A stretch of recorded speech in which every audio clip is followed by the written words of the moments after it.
please.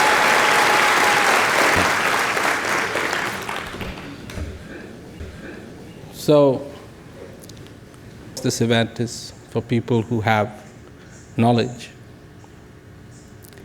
And the first thing I want to tell you is how fortunate you are that you have this gift of knowledge. It is not every day that this possibility becomes available. It is not every day that something like this happens.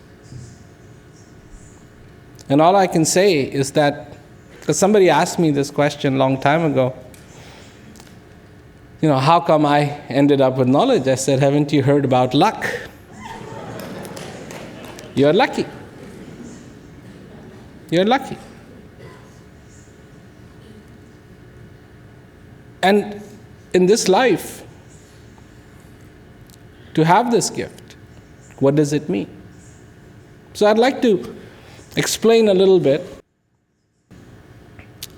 And my one question that I would like to ask everybody is, how many of you like water?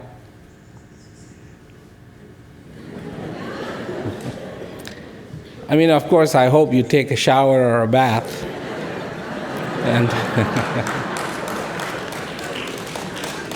And because you take a shower or a bath, I'm sure you use water. And how many of you like to swim in the ocean? And maybe not this ocean, because this is Pacific Ocean, it's very cold. But how many of you would like to, maybe have a week in the ocean by Tahiti, or by, some of the Curacao Islands? There's the nice warm ocean. How many of you would like that? Okay. Yeah, me too. But here's my question. If you like that, which is ocean, and if I was to take you in the middle of the Atlantic and drop you off in the middle of the Atlantic, would you still like that?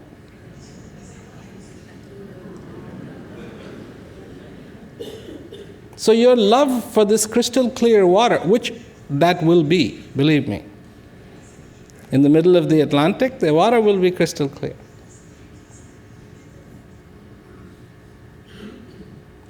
So your love affair, seemingly, with the ocean is conditional. And the condition is, you like the water, and you like the warm water, and you like the clear water, but the condition is that you have the possibility of land nearby.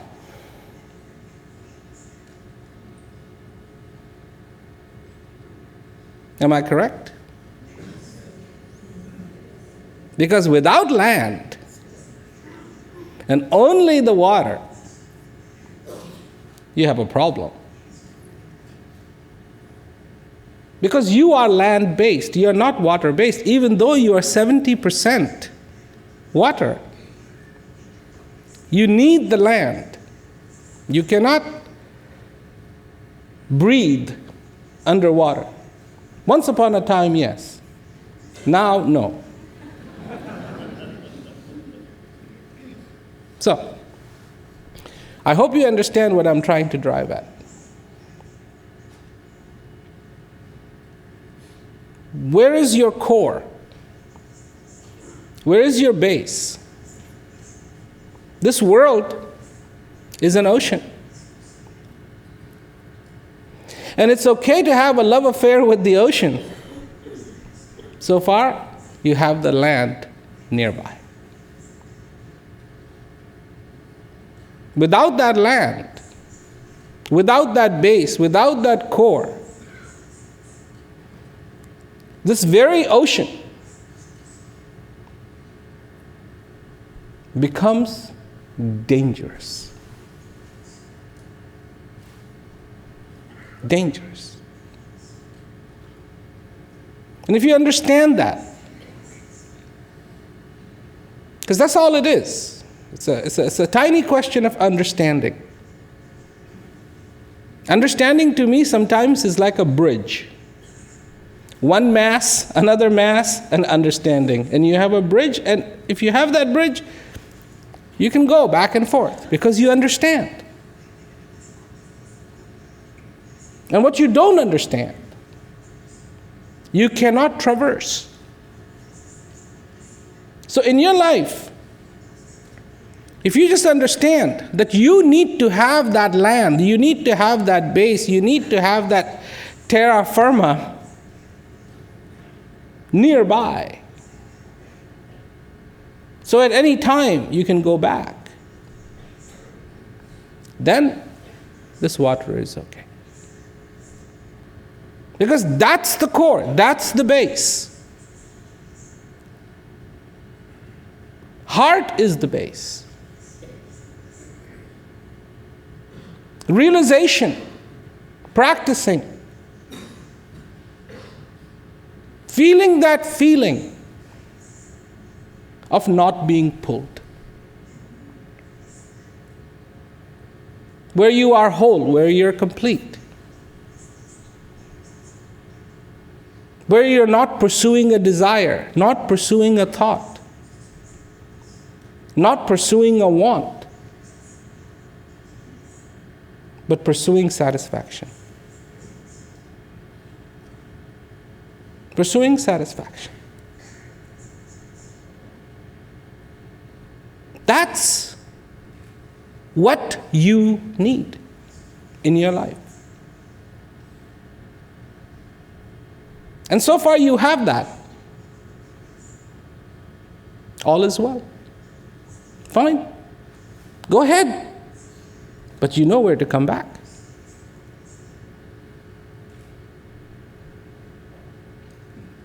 So far, you have that understanding. And this is the possibility that was awakened for you when you received knowledge. Before that, all you had was the ocean. And you had access to the ocean, and the choice was choose.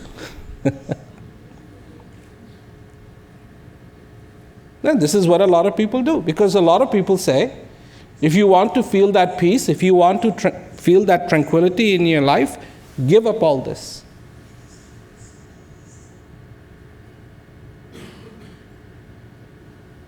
And that's not possible for everybody. And even if you give up all this, that doesn't mean you're going to have peace.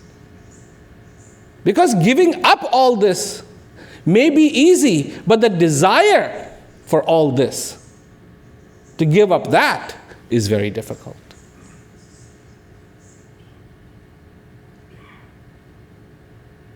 It's very, very difficult.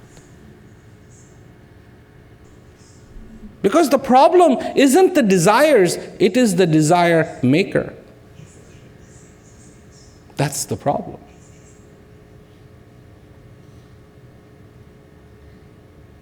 That's the problem. And the desire maker will keep on demanding and demanding and demanding and demanding and demanding and demanding and demanding and demanding. So the day you receive knowledge, you have a choice. You can go out in the ocean, but you know where to come home. You have a home now, not a house, a home. Not a hotel. Not a tent, but you have a home. And when you practice, you know what it feels like. You feel that peace, you feel that calmness inside. A lot of people call it nothing. I don't feel anything. It happened to me in India a few years back. I was having a question and answer thing with the aspirants, and there was, 3,000 or 4,000 people in the hall.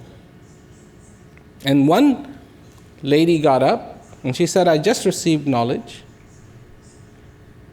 And when I practice, I don't feel anything. And it was really wild, because the room was full of aspirants. So immediately, I saw more heads turn, first to her, and then immediately to me, like,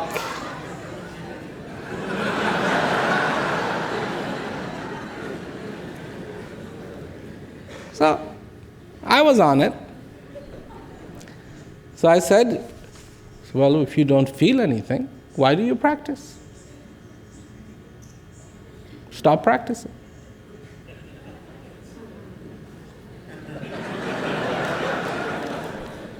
And then everybody's head turned to her. And she goes, no. I feel peace. I feel joy. And I said to her, what do you think I promised you? Yogurt? Butter? Tea? That's what I said you will feel. See, sometimes we don't understand this, but here's our body. And when everything is right,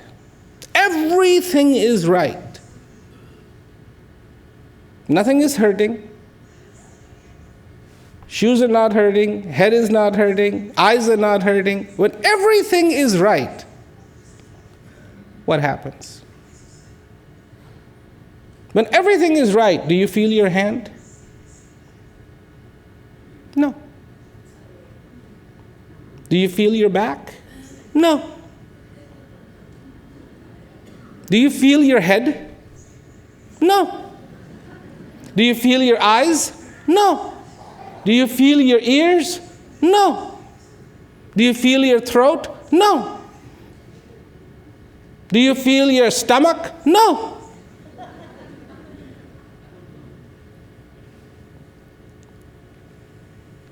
Because when these things, these parts of our body are in trouble, they fire signals through the nerves. And when everything is fine, they don't.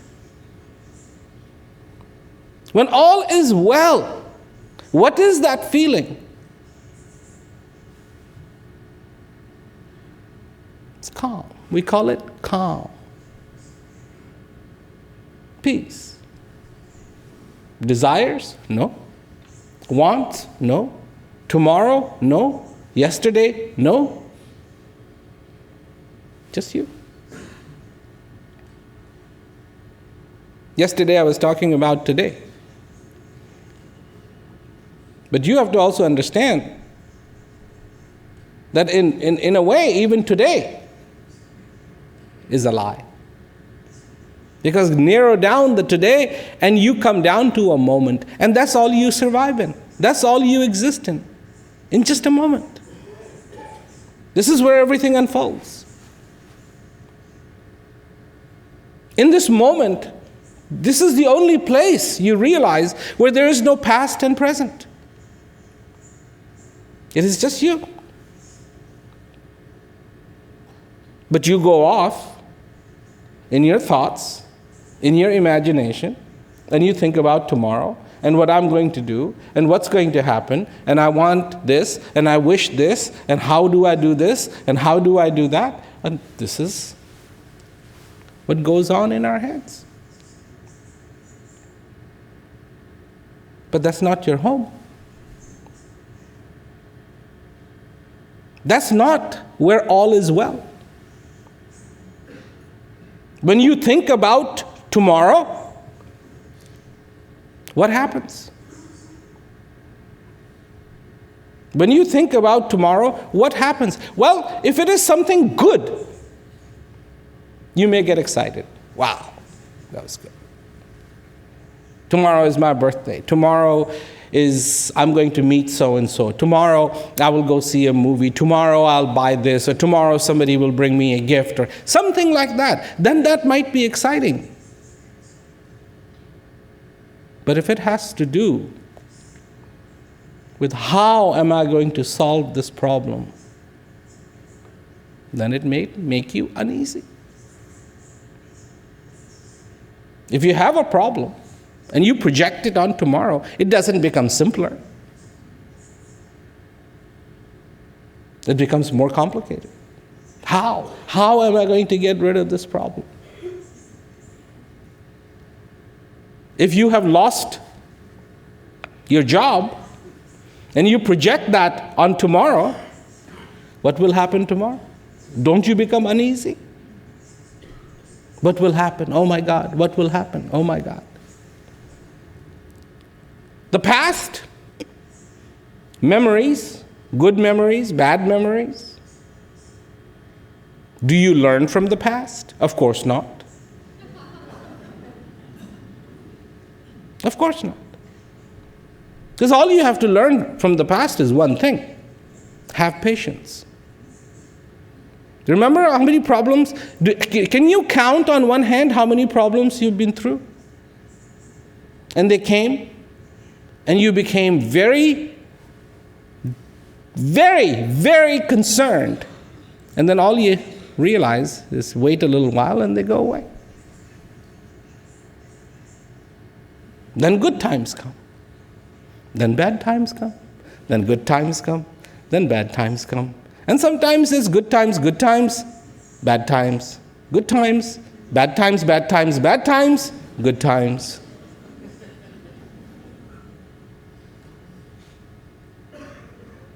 But it's not about that. That's not your life.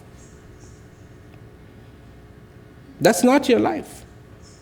All the things that happen in a way that bring you pain, you had something to do with it. You did. Because when we are not conscious, then problems come, pain comes, suffering comes, we lament. And who do we blame? Either our karma, or God, or our past.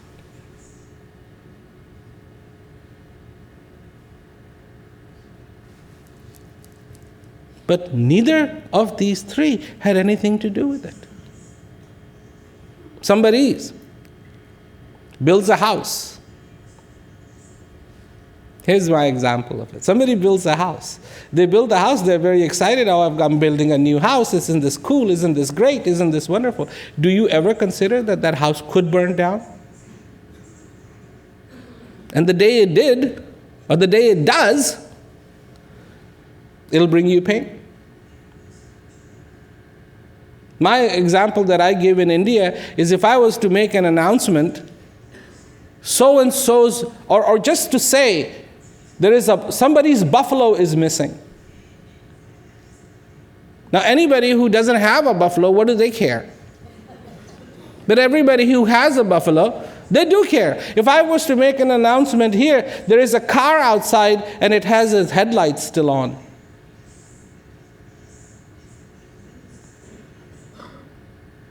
Anybody who came here who has a car would be like, I wonder if it's mine. And if you didn't come here in a car, if you don't have a car, do you care? Everything we do. In this life, people go, oh, I am in love. This is how it all begins. You see somebody, I am in love. Does it ever occur to you that if this person started telling you things that you didn't like, this love isn't going to look so good? Do you? No, absolutely not. This is the farthest from your mind. I am in love. And you go to the other person, I love you. And I will love you forever. Remember what I was saying yesterday? Human beings intrinsically cannot tell when you're lying.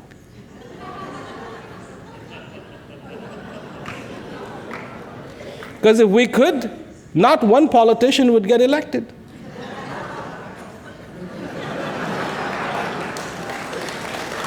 But we can't tell. So every year, every 2 years, every 3 years, whatever it is, they come up, they lie, we say, oh yes, he's telling the truth, we vote, then find out he was lying. How many times has this happened to you? But you don't learn from that.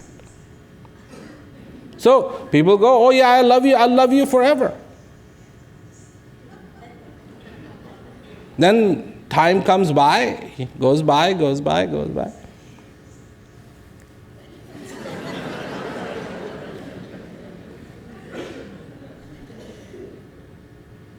know? First fight.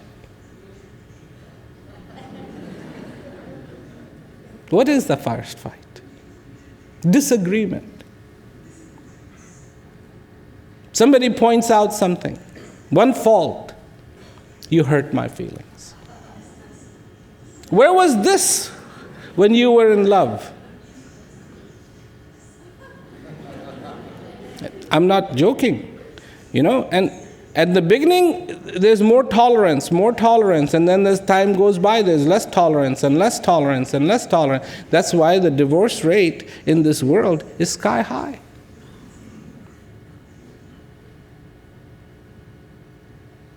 What happens? Your child is born, oh, my son, my love, my this. Wait.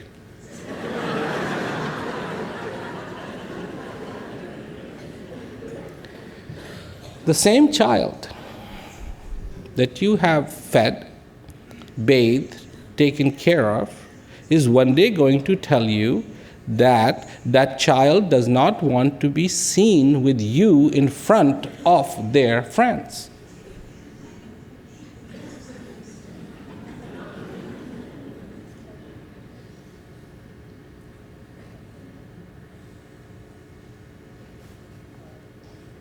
You remember you showed that child to everybody?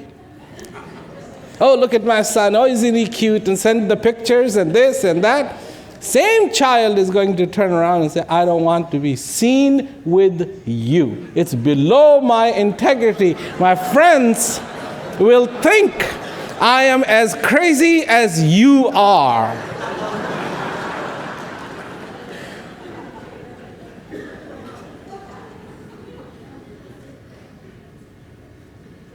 This is what happens. See, I was smart. When my kids were growing up, I was smart. And I would sometimes go to pick them up. And I would pick them up in the coolest cars.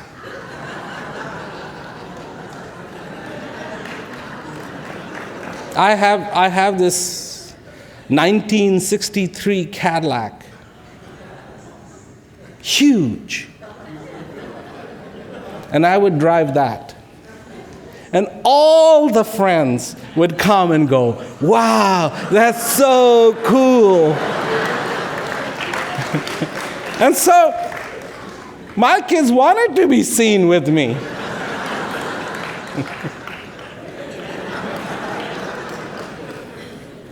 But see, this is why it is called an illusion. It looks one way and it turns out another way. And what is the biggest thing about illusion? You have seen magicians perform. What is the key to magic that they perform, where they make an idiot out of you? You know what it is? Distraction. Exactly. They have to distract you. And as soon as they distract, your eye is looking somewhere else. The handkerchief never was in this hand. It was in this hand, but they distracted you. You looked at this one, they opened their hand and you go, wow, where did it go? It's still there. But it was the distraction. Are you distracted? Are you distracted in this world? Do you have distractions? Because every time you have a distraction, something is making a fool of you.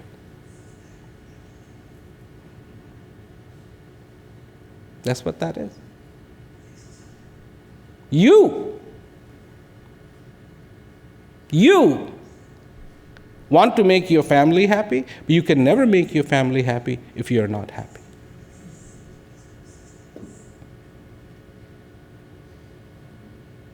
Does anybody in this world you think will owe you anything?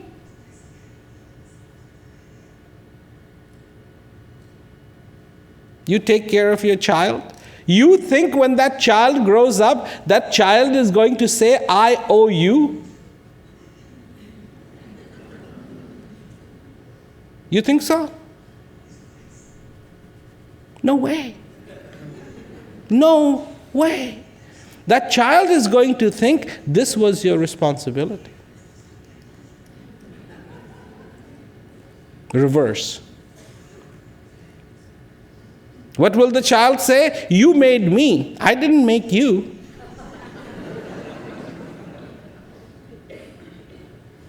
That's what happens.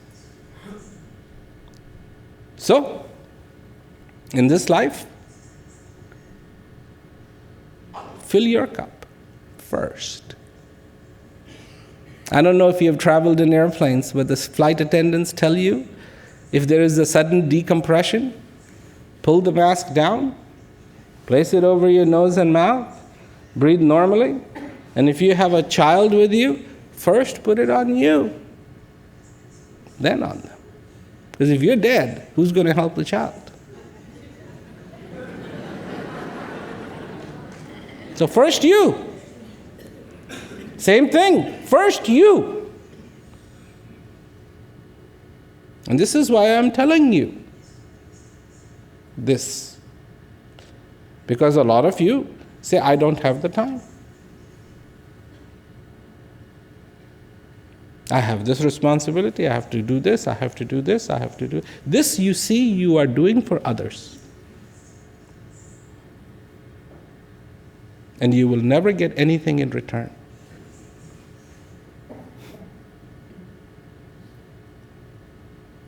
Nothing.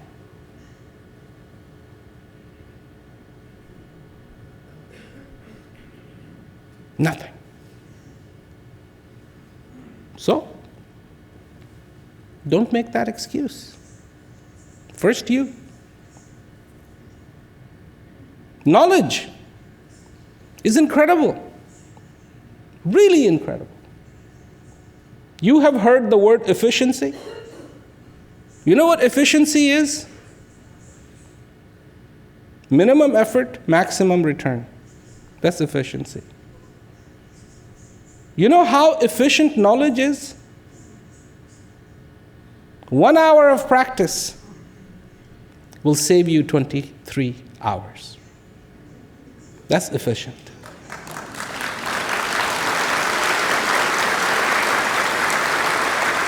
That's incredible efficiency. Not 5 hours, not 6 hours, not 12 hours, 1 hour of practice, and you've just saved 23 hours. Why is it that when you practice this knowledge, afterwards, your level of consciousness is sky high?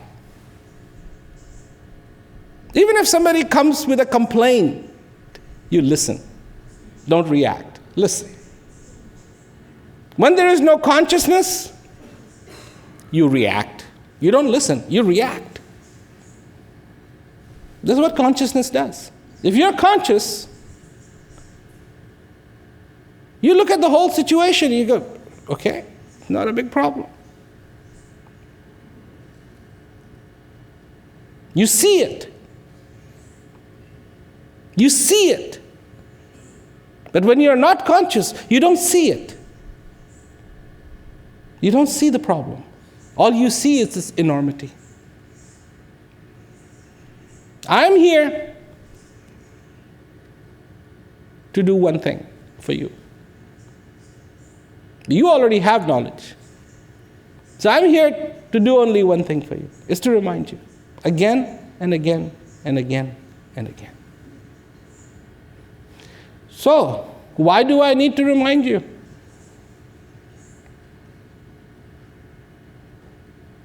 As a human being, your nature is to forget the most important thing. You will never forget little useless things. Never. You will always remember them.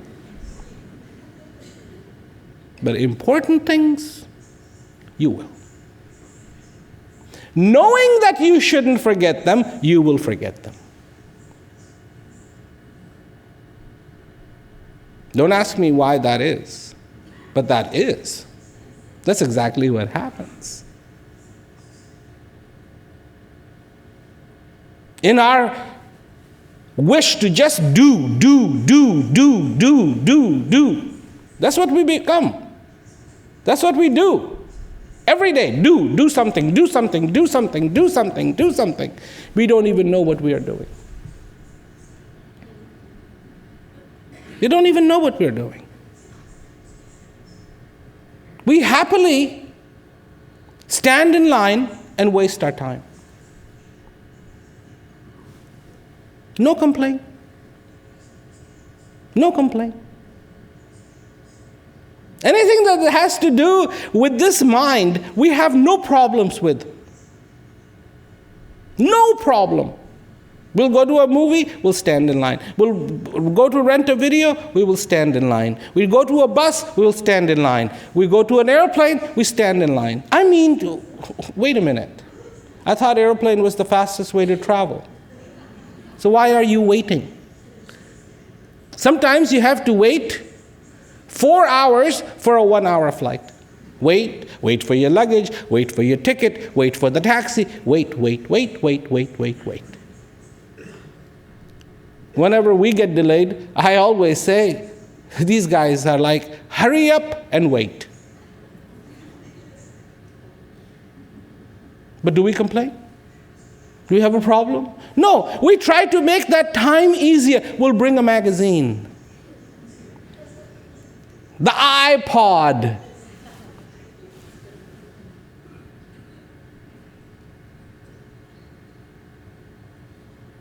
Do you know during the day how long you wait for things? Does it ever bother you that you have problem sitting 1 hour? 1 hour?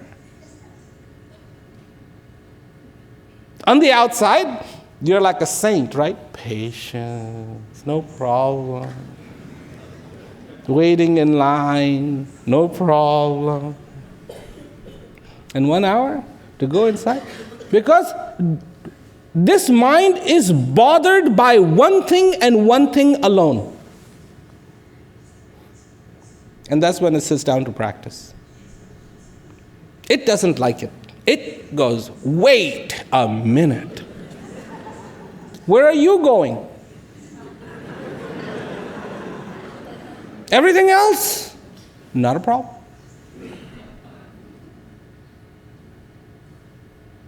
Not a problem.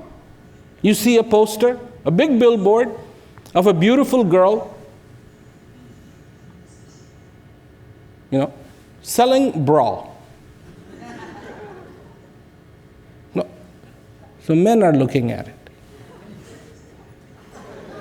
You don't wear a bra.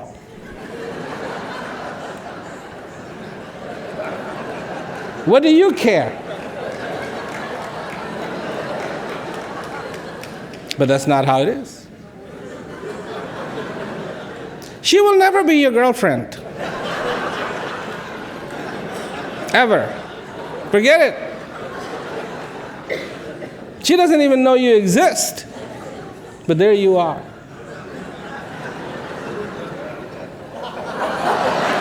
Mesmerized. That's what people do. I've seen it. One time I was standing on the side of the road. I was in the car, and I saw this kid. He was standing on the side of the road, and he would just look at girls. And he had his technique down, because he would start from there, he would look, he'd see a girl, walk by, and then he would just park his head here and wait for another one to come this way.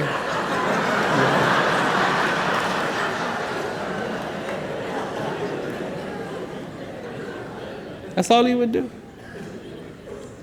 And I see people do that all the time. Do they have a problem? No.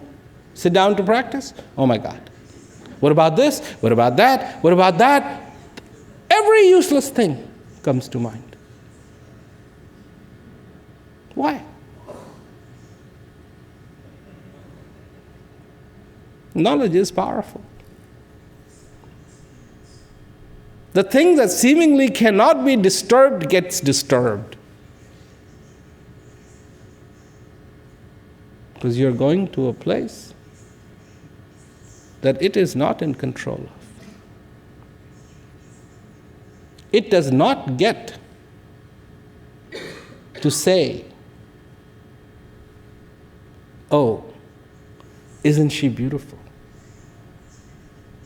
Oh, isn't this way? Isn't this way? Isn't this way? No, nothing. Go to a place where it's simple, it's calm, it's beautiful, it's private, it's real. It's real, not imagination.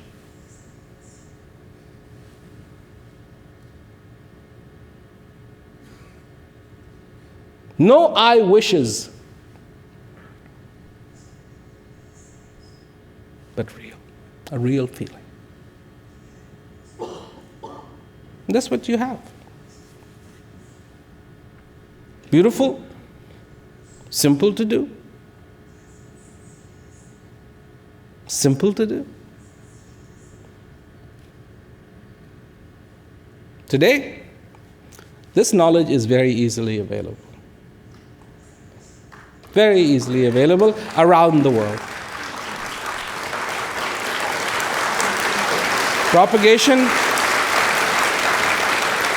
Propagation is happening in countries where we could have never imagined it. Never. When I made the keys, one of my objectives was that people in the middle of the desert will be able to receive knowledge. And that's exactly what is happening. People literally in the middle of the desert are receiving knowledge. A lot of people who received the knowledge long time ago wonder how those people are doing who receive knowledge through the keys.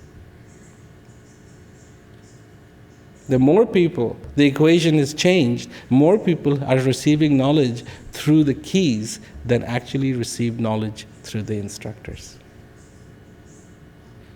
And enjoying, same gratitude, and enjoying themselves immensely. I know knowledge works. See, a lot of people didn't think knowledge really worked. It was all the paraphernalia that made it work. I know knowledge works. Not too long ago, just a few days ago, in Buenos Aires, I went to the prison to do an event. And one person had received knowledge. And there's so much effort around the world, in England, in Cancun area, Mexico, in South America, in India, in so many places around the world. They're human beings. And these are the words of the prison directors, not of the people who receive knowledge, but the word of the prison director. We have seen a profound change in this person.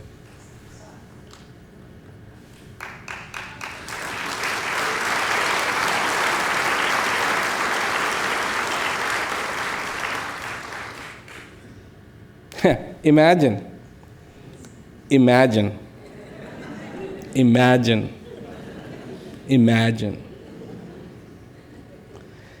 if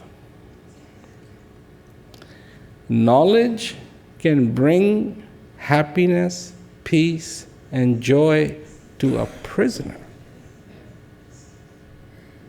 Imagine what knowledge can do for you. You're not sitting in prison. You know, you wake up in the morning, you're not behind bars.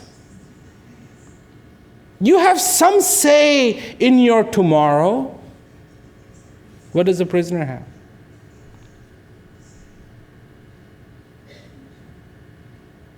They've been given the sentence 25 years. 25 years, this is what you have to look forward to. Bars.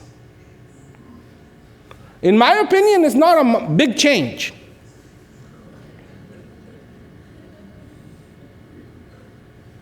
It's not a big change. You see the expensive houses, even in Lima, they have bars.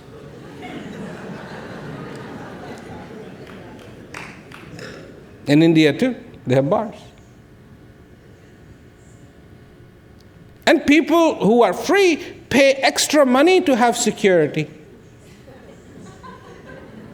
In prison, you have very good security. Nobody's coming in, nobody's going out. Now, some of you have maybe small apartments, small houses, but not too many houses have rooms en suite, where the bathroom is in the bedroom or part of the bedroom. In prison, you do. Your toilet, your sink, en suite. You get 3 meals. You work hard. You work from 9 to 5 to get 3 meals. Right? Breakfast, lunch, and dinner. Well, they get those too.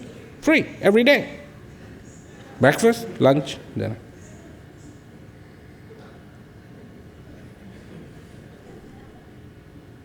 You can do something. And by incarcerating people, that has been taken away.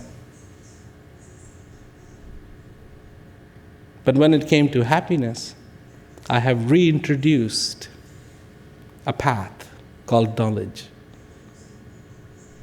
that has bypassed the worst of the situation, connected them to their happiness in the middle of the prison.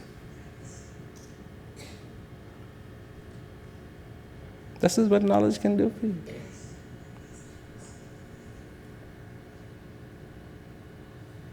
You are seemingly free.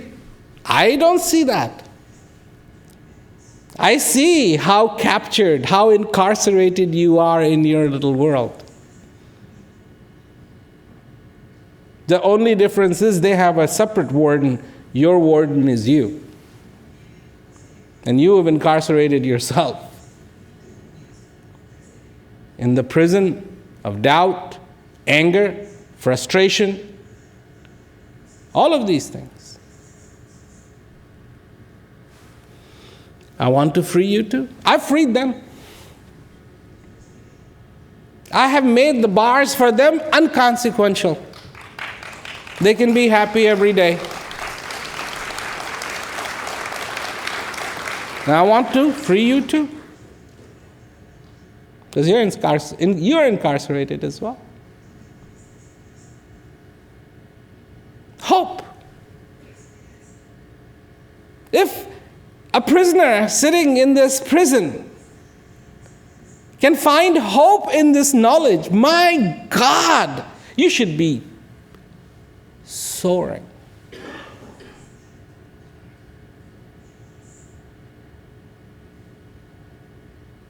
But that's the possibility, if you can accept it. And you have to accept knowledge every day. Understand, make a commitment, have the clarity every day. No excuses. Are you willing to do that? Don't answer me. And I just ask the questions. You just answer it to yourself. It's easy to say yes to me. Say yes to yourself. Knowledge, so beautiful. So beautiful. You know, a few weeks ago when I was in Europe, a few months ago now, but when I was in Europe, I get this email. And it's an email, it's got this picture attached to it, and it's a picture of two nuns. And I'm like, what's this about? The two older nuns. So I look at it, and okay. Why would somebody send me a picture of two nuns? And then I read the message. They just received knowledge. You know? And no, they're human beings too. I mean, what do you think? Nuns are not human beings?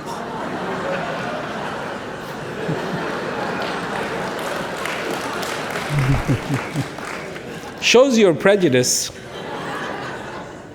But here's the point I want to make. Here's the point. There was a comment from one of them. This is what I was looking for all my life, and I finally found it. I will treasure it, and I will practice it. That's of significance. Not that a nun received knowledge.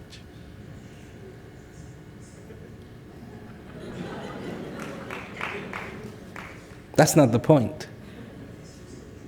You don't be prejudiced.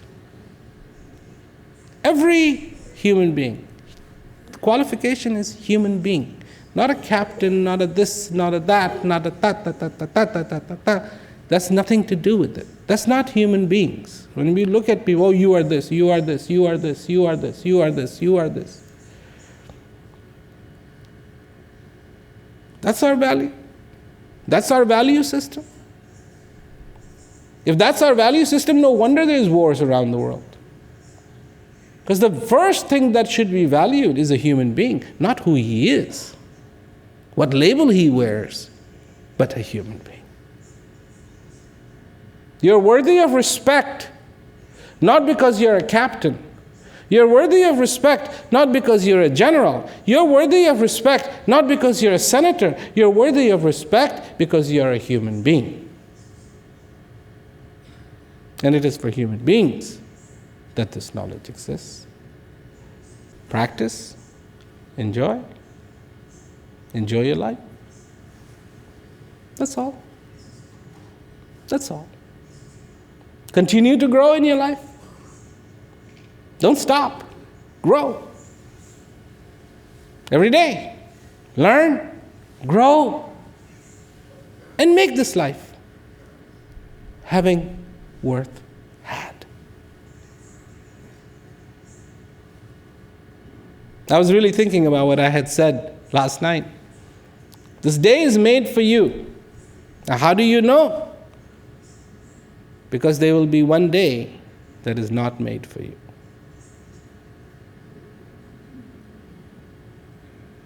And there is nothing you will be able to do about it. Knowledge was there for these people.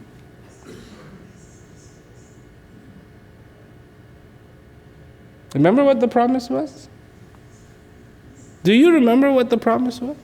Some of you who received knowledge a long time ago are sitting here. Remember what the promise was? Till the last breath.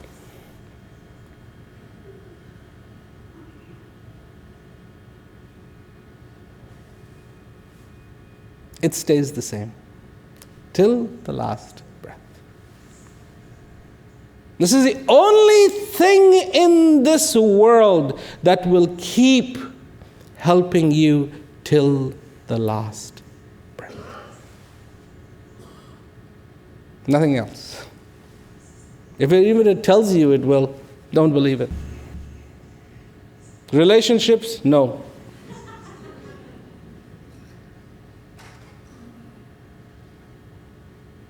No, I'm sorry, it doesn't, not till the last breath. Knowledge does. And it did. It did. And it does every day. Every day.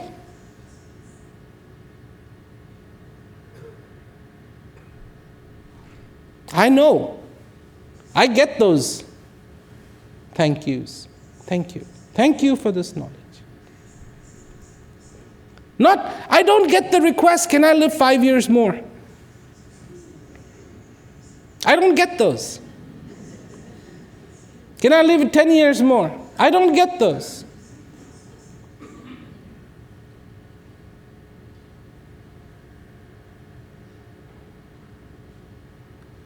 People get cancer, worst cancer. I see a letter from them. Thank you for this knowledge. Why? Because this is what they feel. This will go.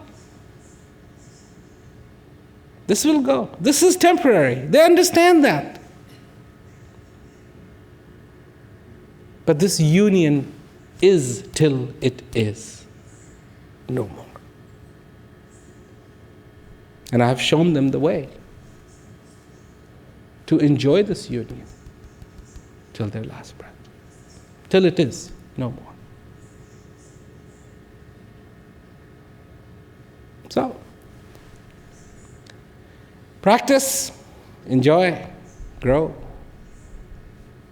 and know that the blessing of this breath is that ultimate divine's blessing on you. So, I know there are people here, Maraji, 27 years you didn't come. But what I'm happy to say to you is that South America has made an incredible effort for propagation. And you look at it in the statistics, and it's incredible. You're one of the tops in the whole world. After that, it is West Africa, and after that it's Europe. This is not counting Indian numbers, but because they always skew things. But for the rest of the world, you're doing really well. So now we have a base in South America, and I intend to come more and more and do more events within South America.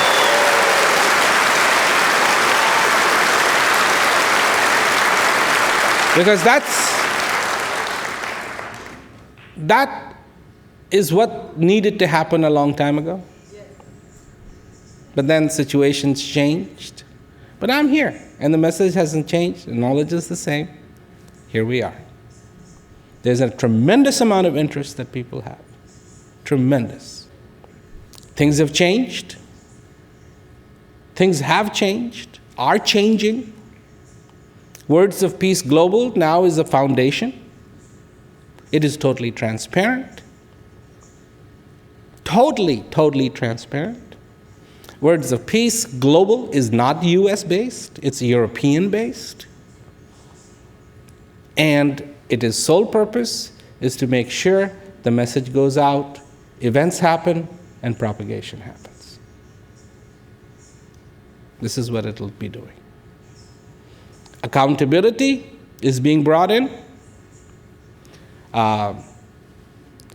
There is actually now we don't call it that, Department of Peace, there's a new name for it, but People's Peace Initiative or something like that. But the whole idea is that you will be able to talk to somebody will help you, will give you what you need to do propagation in your area, and monitor the situation of how well it's going. These things are coming. These are the accountabilities that were needed a long time ago. And they're coming. There's actually a lot of work being done that you don't see right now, but it'll start to become apparent quite soon. Take that, take your fervor, take your enthusiasm, and amazing things can happen throughout South America. There's a lot of places I'm not visiting this time. Places like Ecuador, but I want to visit. And we had a very nice event there last time. Of course, there was no oxygen there. Really. No oxygen. Absolutely none. So, yeah, Guayaquil is nice. I've been there before. There's oxygen in Guayaquil. But there is also Colombia. And also Venezuela. I made a tremendous effort to try to come to Venezuela. I did. I really did. And I was told, not a good time, they're having elections or whatever. And I was like, okay. But any consolation, I flew over Venezuela to come down. But, and then there's Brazil, which is a huge country, and it needs more places. And same thing with Argentina, same thing with Chile, same thing. Chile is a narrow country, but it's a long country. And then there's Peru and Bolivia, and so all of these places, and even part of South or Central America. So really need to focus on this area. It's doing really well, and I want to focus that, and I want to bring the new tools that we have into this area so that it can really happen a nice way. So there's a lot to look forward to. And also I want to just thank a lot of the old-timers that are here who made a lot of effort to do propagation. Don't ever think that your effort has gone in vain. There is a forest standing there where there was desert. Yesterday, you were here, you saw, this was the biggest event we had in Peru. All that was new people. All that was new people. This hall was full, pretty much full. This was all new people. That's amazing. Amazing. And what you saw here yesterday was part of what you had started. It doesn't just happen. It's part of what you have started. This is an amazing thing. Just listen to what people say when they hear the message. Everywhere I go, people, I know you, I've seen you, I've heard you. People going, how come you didn't, a lot of the time when I check into a hotel, the manager goes, how come you didn't tell me it was him? I watch him. And he brings me so much peace just listening to the message. So it's a beautiful thing that is happening. Let's make it happen more. So thank you very much.